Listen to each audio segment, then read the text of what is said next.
All right, hi everyone. I am Camille Miller and this is Coffee with Camille. Today is September 12th, 2018, and we are discussing being your authentic self in business. Just want to remind everyone that this is a discussion. It's not me talking to you. A new thing that we're starting here at NLBP is to have topic-based coffees. So every single coffee we go to during the month of September of 2018, we'll have the exact same topic. So for those of you that go to more than one coffee, we will be talking about the same thing. Today it's being your authentic self in business. But we will record the one for people that do not have in-state or in-area or regional coffees. You can always come meet me here online the second Wednesday of every month and have the exact same coffee without leaving your home. So that's real fun. I don't actually have coffee. I have water, but it's all good stuff, right? Because at this point I'd be at my third or fourth cup. So I know there's only a few of us today. It's been a quiet week, but that's still good. So I want to talk about being your authentic self in business and what that might mean for you. I'm going to start with a story, and then I really want to hear from each of you about what that means to you. But for me, in creating NLBP, it was a big piece of learning what my authentic self is. When my job ended working for a USDA grant under the Farm Bill for building organic agricultural systems, they defunded the program, and I found myself out of work in 2015 trying to figure out what I'm going to do next. And the work I was doing at that point, I really felt fulfilled me as a person, although I felt I would move on from there all the time, but I really felt it made me who I was. So there was no way after that I was going into back to corporate fundraising or something. I was able to travel around the Northeast building organic agricultural systems, talking to organic farmers. That's where I got really close to people in our nutrition system and our food system, and I got to meet all these great holistic healers and scientists, and that was really the foundation for putting this organization together for me. So when they defunded the program, I was kind of lost. I had not finished my dissertation yet, my PhD in natural health science. Really wasn't sure what I wanted to do. I wanted at that point to run some type of nonprofit that was really kind of like the Omega Center in New York, if any of you are familiar with that. I really wanted to grow a retreat type center around an organic farm. That was my ultimate goal. It's still out there. But I needed to put all those pieces together first. And I ended up going to what they called a holistic party, which was really a networking party of holistic practitioners in central New Jersey. And I asked everyone what they did, because really I was looking for ideas of what to do next in myself, for myself, that I really felt good about. And out of that, I found that people really didn't have a community for holistic practitioners. They didn't know each other. And it just made sense to me that a farmer would know a nutritionist, and a nutritionist would know an acupuncturist, and an acupuncturist would know a chiropractor. And all of these healers and people like-minded like ourselves should know each other, because all of our clients really know each other. Now, I don't practice. I never intended to practice, but I do try to understand the science so I can help people market to other people and explain what we do so it makes sense. So I did go home that night and write the business plan for this organization, which I do believe makes me live my authentic self every single day. And it gets better every single day. That was in 2015, now it's 2018, and I can really say that I'm living my authentic lifestyle in doing this. Now in doing that, I literally had to write down what was important to me and what I certainly did not want to happen. One of them was the way I set up leadership in this organization. I remember writing the pros and cons, whether we should be a 501c3 and a nonprofit, or we should be a socially responsible company and give back to the projects that I cared about, and how we set that up. And one of the things that I did not like in not-for-profit management was reporting to a board that really didn't understand finance or business. They pushed for purpose without understanding how people finance their dreams. So I really did not want to report to a board that didn't understand what the mission was. I really wanted the organization to be run by the members and have them decide what they wanted. I really wanted to work on public policy as we moved forward. I really wanted to help individual practitioners wherever they needed at that point. So that was all in my what I wanted. And then what I didn't want column was, I didn't want to work in an office from 9 to 5. I wanted to be flexible. I used to be a national speaker. I still liked speaking. How did I keep that in myself? How did I really teach the business part, which is what I loved. I loved training. I used to be a sales trainer. But how did I do that in the authentic way and being the person I am? So a lot of times in our business classes, you'll hear me talk about spirit or universe or allowing things to come to us. You probably can't do that in normal business school or, in certain classes. So I do teach what I call holistic business techniques. And that was really important to me. So that's one of the ways that I get to be my authentic self. I get to live the lifestyle I want. I get to talk about who I am as a person. And in running this organization, I get to meet some amazing practitioners and people that are just like me. I don't have to pretend to be somebody else. Many times in business, especially in the corporate world, and I don't know if some of you can relate to this, I felt like I had two different lives. Like I had a personal life and I had a professional life, and I very rarely allowed the two to combine. I didn't really talk about who I was as a person. And I think in this community especially, we get to be that every day. So that being said, I want to hear from some of you and how you are able to be your authentic self in your particular business. And when you start to talk, just say who you are and what your business is so everyone on the line does know, and those members that are watching this later. Does anyone want to go first?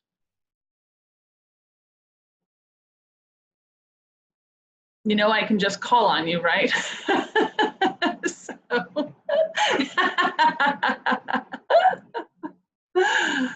I can talk a little bit if you want. Okay, because I was going to pick you first, because I think you're really doing that by calling yourself an holistic attorney. Yeah, so I'm Carrie DeJesus. I'm new to this organization. I just joined like 2 weeks ago.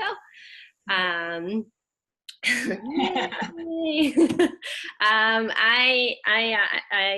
call myself a holistic lawyer. So I'm an attorney. I've been an attorney for about 10 years. I also am a yoga instructor. I've been teaching yoga for about 6 years, 6.5 years. And when I first became an attorney, like you were saying, I felt like I had to fit myself into all these boxes that we put ourselves into. So I had to be thick-skinned, and I had to argue, and I had to fight people, and I had to do all these things that I thought I needed to do to represent my clients and to be a lawyer. And it burned me out.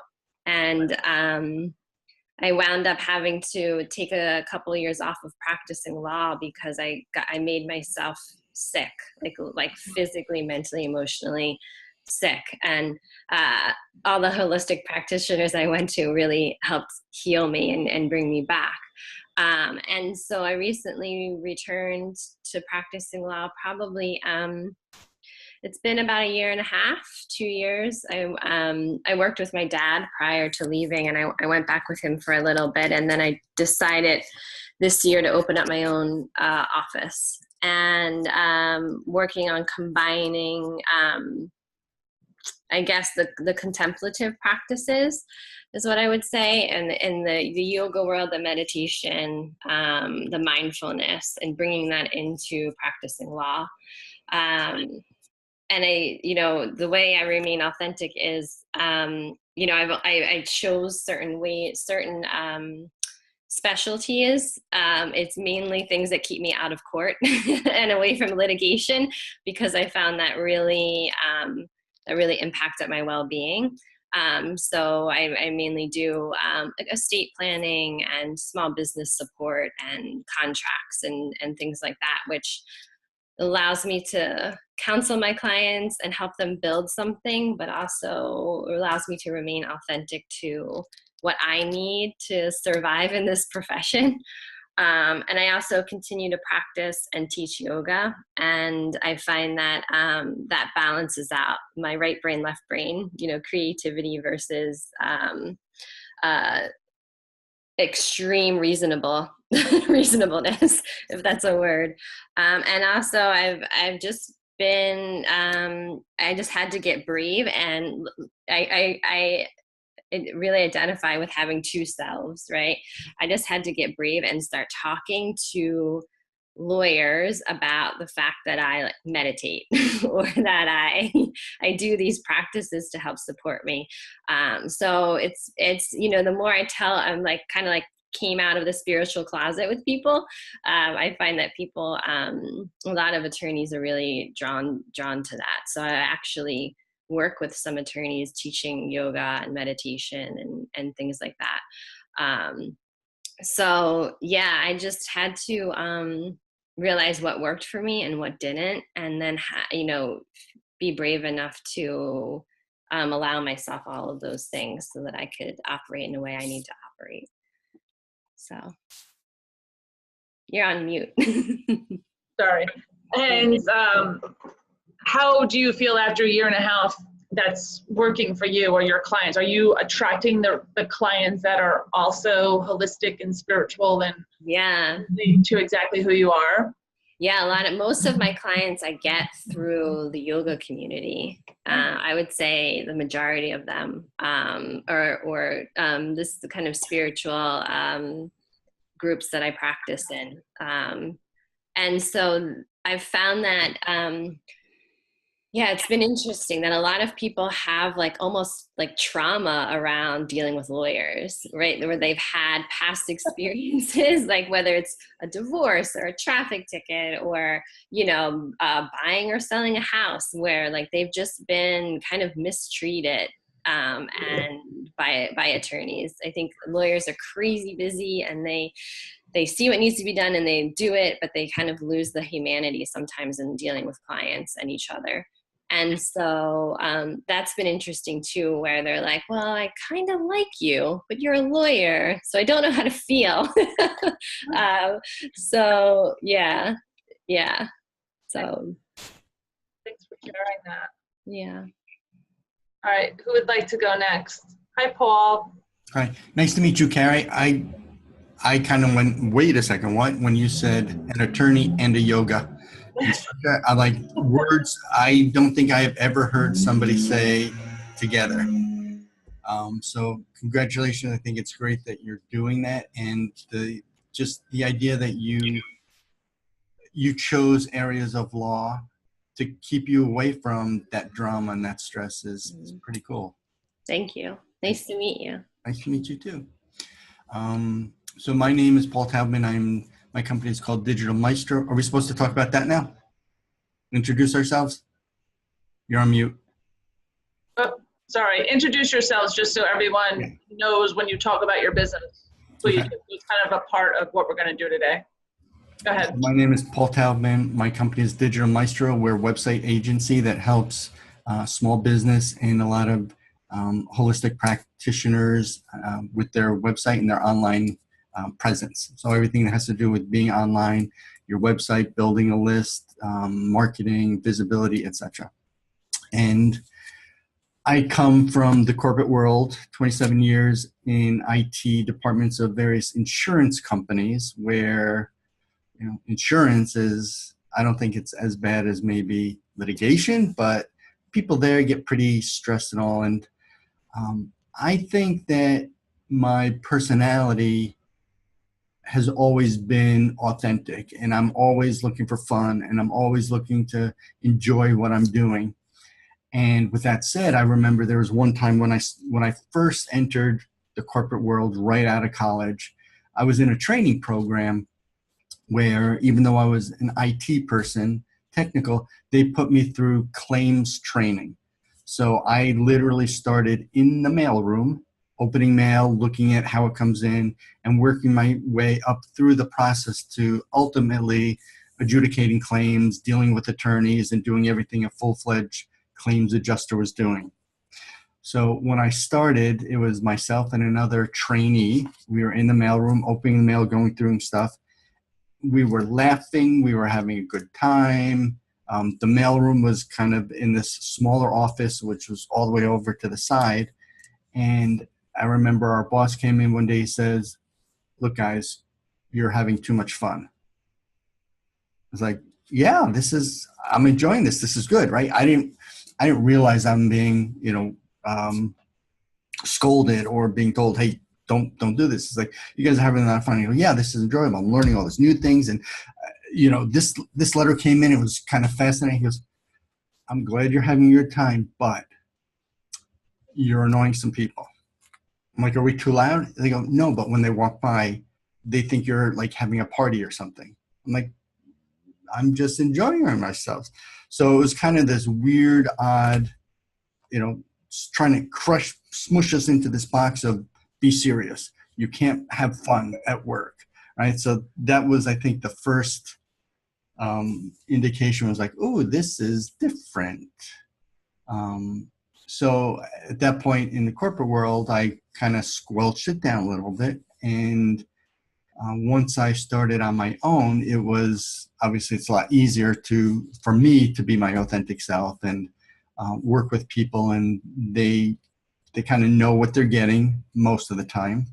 I think I did share one time, I guess it was a few months ago, where there was a larger business closer to corporate than it was a small entrepreneurial type business, and they wanted me to do some work, and we went back and forth, and it just didn't feel right. And we were on the phone. I said, "I'm sorry, I don't think this is going to work.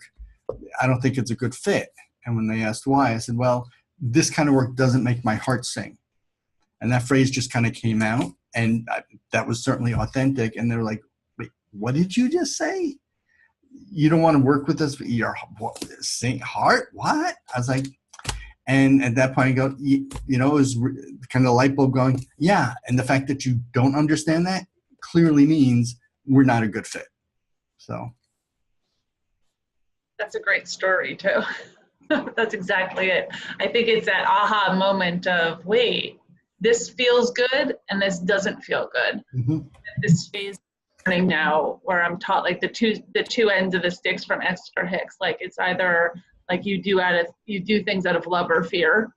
Like it feels good or it doesn't feel good. Like what end of the stick are you driving? And if it's doesn't feel easy and good and authentic for you, probably not good. And if you just kind of analyze every single thing that you do or piece that you do or things that you're worried about, like just put that out there and see how it feels authentically, then you kind of know if it's right or not right for you. So it sounds like your body just kind of knew. Yeah. And when I first started out, I was basically, when I left corporate, every 2 weeks the paycheck came in, right? That was nice. And so when I started on my own, I felt compelled that if somebody wanted to work with me, I had to take it, right? It's income. I need the job. I need the work. I need that money coming in. Yeah. So now, at least I'm in a place where I can pick and choose whom I want to work with. So that's nice. So sometimes it almost felt a little bit worse in the beginning because I knew I was not being authentic. And it was something I felt I had to do in order to progress. I think that's a good topic for one of our Coffee with Camille's. We have some of them already out, is picking and choosing your clients, or how to let clients go. that aren't good for you. Sometimes people hold on to clients and they end up losing because they haven't opened that door for somebody else, right? Mhm. You hold on to something, money, it's going to bring money, and you're not really creating money, you're blocking yourself. Write that down for another time. All right, thank you, Paul. Donna, you ready to go? Sure. Okay, just talk about who you are and your authentic self. So I'm Donna Becker, and currently I am doing nutrition and wellness, but really what I want my work to be mostly is my energy work that I do, which I've added to over time. So my authentic self has kind of evolved as I've evolved what my business is and what my skills are in kind of an interesting way. So I studied biochemistry in college, and I loved the idea of doing energy medicine that was really very science-based. It's based on quantum physics and bioenergetics in the body. And there's a lot of technology involved in that. I have a scanning system, and I have like software and different screens that I go through with people and show them how the energy field affects their health and their physical body.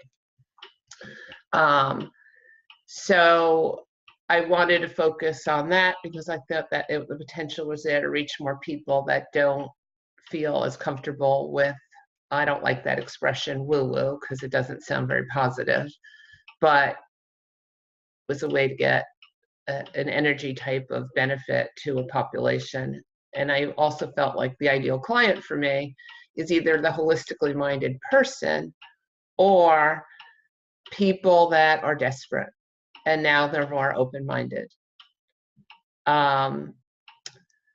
So when I started, I kind of wanted a business card or a picture that was going to appeal to all people. So this is what I came up with. It's kind of a nice little portrait, but kind of like very professional, not terrible, but it isn't who I am. For example, there's my boutique pants. So, and the other thing is I had a hard time like how to describe to people what I do because it's uncomfortable when they are cynical. And then I would try to figure out how to explain the science. And I think along the way, I've decided I don't want to waste my time with what I call the non-believers. So I'll put some information out there, and if they have no interest, I kind of don't elaborate, and I'm fine with that. I won't be able to help everybody. But I also added to my energy practitioner skills, adding something that's really a distance healing that's completely still science-based, but very hard, much harder to explain because it's really based on healing from a distance and the connection that people don't understand about like particles interacting, you know, from miles away. And I guess I also realized along the way is what is authentic about me that works in my personal life is how much I care. So that's like who I am, and the people that respond to that are the people I want to work with. You know, so if I can turn them into a believer or them getting to try it and they have a benefit, that's great. I don't want to put a lot of energy into that. And I feel that if I just bring to my business who I am, I'll do very well. So that's pretty much it. Excellent, too. So while you were talking, it brought up another point that I'd love to hear from other people as well. And Donna, you can start us off. What words do you use to explain who you are?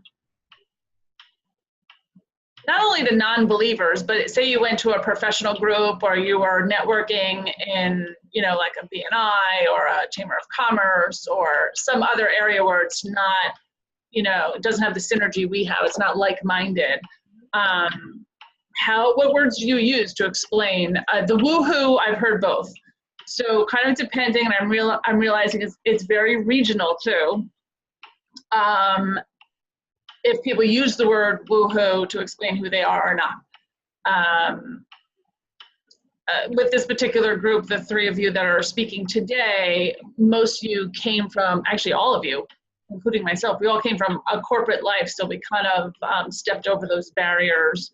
But, you know, we do have a lot of different types of healers and practitioners within our group that have not had those kind of backgrounds. So, so when they go to explain who they are or say who they are,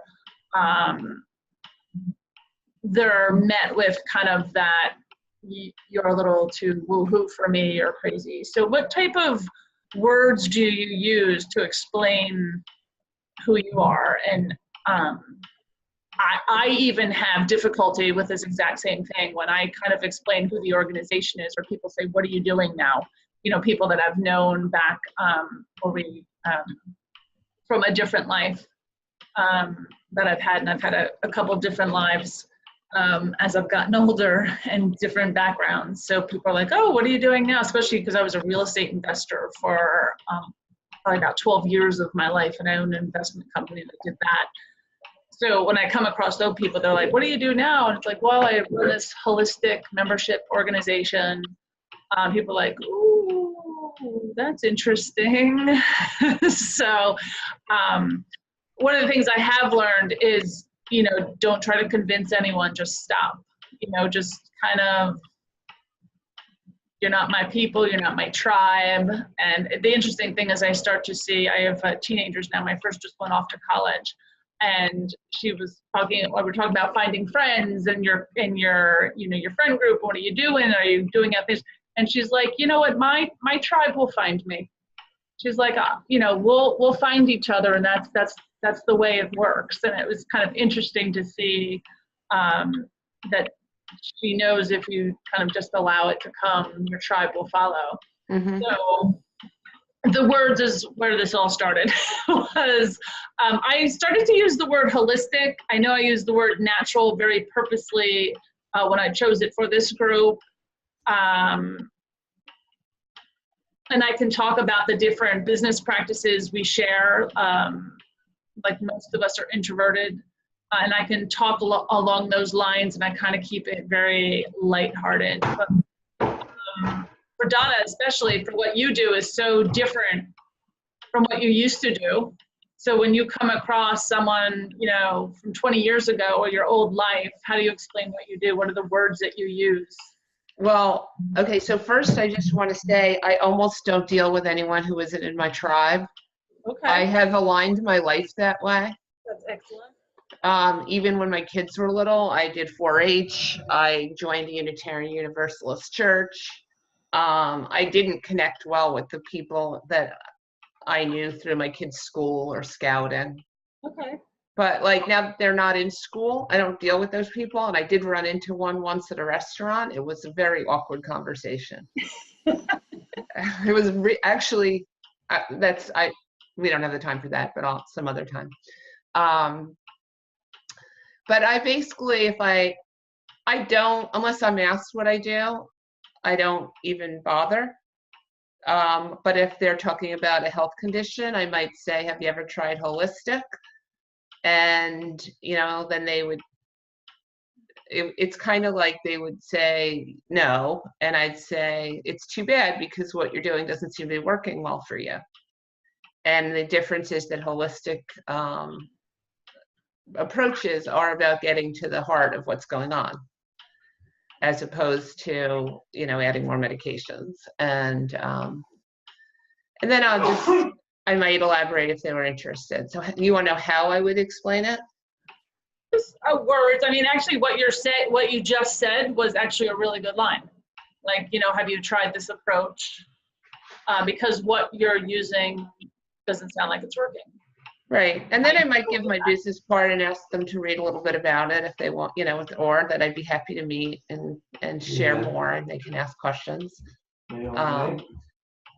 But I usually then explain how the energy field works and how it instructs the cells of your body so they can work together, and why it stops working the way it's supposed to. And there's reasons for it. So your body systems are not coordinated anymore. So their cells don't know what they're doing. and they're not communicating, like, each system, they teach them as different systems in the school, but they're not, they're all working as one, Yeah. So I try to give them like that, based on what they may have remembered from how they were taught biology. Excellent. Well, thank you. You're welcome. Paul, how about you? Did it come up? It comes up in the sense that I don't start out by saying that. I usually kind of get a good feel of people when we're just talking, to invite them to see if they want to work together and do something. If I don't get that good feeling, then I just kind of go a different direction. It's not a secret to anybody that I'm in this group. I let people know about it, and that usually gets some eyebrows raised, like, whoa, wait, what? And then I just kind of explain it, and if they're good with it, they're good with it. If not, they're not. So it's because I'm in a more traditional field, I don't think it affects me as much. Good words. All right, thank you. Carrie, did the switch, do you talk about it now if people come to you for, legal advice or something? Does that come out first, or no? Or Yeah, because I don't want to deal with people who aren't down with it. it says it on your card, doesn't it? Yeah, so there's strict law, strict rules on what lawyers in New Jersey can name their law firms. Like, it has to have a name of an attorney in the firm. Since I'm the only attorney in the firm, it's just law office of Cariel DeJesus, but my website is DeJesus Holistic Law. They recently let us have a little leeway on what we named our website. And actually my logo is the Muladhara chakra, so the root chakra, because I do a lot of work with like foundational things for people, right? Business foundations, life foundations. So I'm all about helping people find some ground. So I do use words like grounded, integrated, holistic, compassion. Compassion is a big one.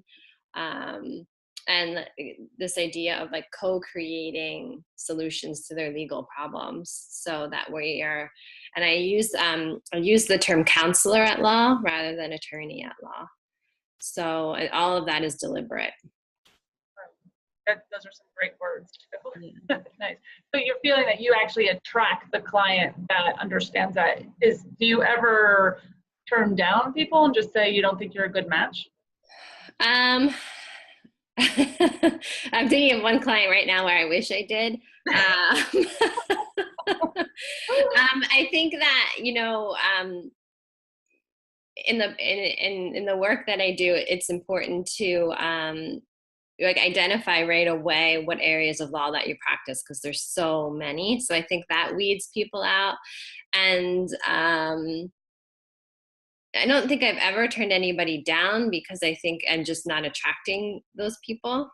And I'm very how I practice law is not going to work for somebody who's in like a cruddy divorce or who has a criminal case. Like, I can't just be like, let's all come together and not to put my client in jail. Like, that doesn't work. So I think, they kind of naturally weed themselves out. Yeah.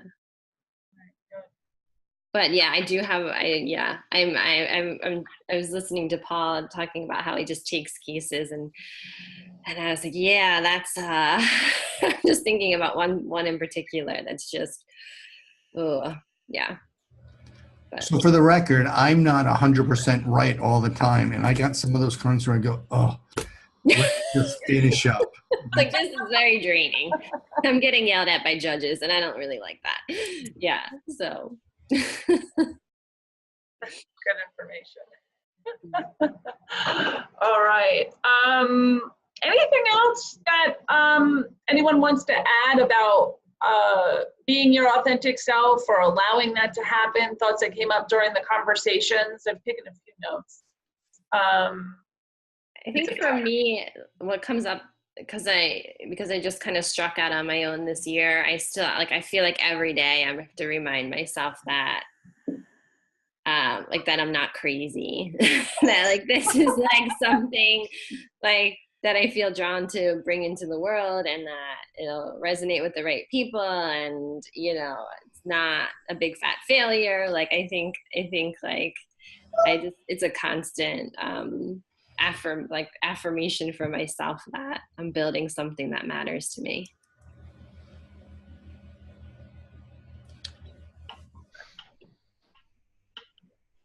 You're gonna say something, Paul? I see. Yeah, I'm like waiting. Is anybody else going? I was like, Is anybody else going to say something? Go ahead. So part of who I am is I try to be very considerate and open and non-judgmental. So when I do kind of pick up on somebody that's not working and I feel that frustration, I actually try to look at it as an opportunity to look at myself and say, okay, why am I feeling this towards this person? Why is this not working out? Right? Looking kind of beneath of, you know, sometimes it's easy for me to say, oh my God, they're just nuts, or, you know, they're just driving me crazy, right? Realizing that it's all my interpretation and my feelings, and I'm the one who's creating this, to just kind of take a look at that as well. So part of the being authentic is to remind myself to just look at myself and see why I'm feeling these things too. So just kind of add that too. That's a good point, to continue to grow, you know? Yeah. Carrie, I wanted to say that I think there's a world of holistically minded people out there that would much rather work with you than a lot of other lawyers. So I think you're doing a good thing. Yeah, I love what you're doing. I need a lawyer. So do you do wills? I do. Yeah. So good. Yeah, and we have a lot of people in the organization that would appreciate your services, just because you help set up businesses too. Yeah. We have a lot of people that are asking different questions, and I think they're kind of all over the place. I can see this whole community. We have another attorney too that's a member, but and actually I used a holistic attorney, someone who told me that they were a holistic attorney when I set up my business, because I needed them to understand where I was coming from, and when I was choosing even like if it was an LLC, or if it was like how I was setting it up, that they kind of understood who I was. And we have holistic accountants that are members that I think is really important too in our businesses, because our bottom line might mean something different to us, and understanding, you know, why we give here, or why we donate there, or, you know, where our marketing dollars might go to some funky stuff. You know, I have a mind, body, and soul coach, you know, so, you know, things like that my accountant's like, what?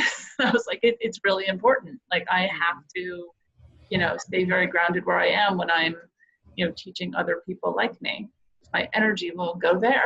Yeah, let's talk about writing off your singing bowls. Like, yes. I'm down with that.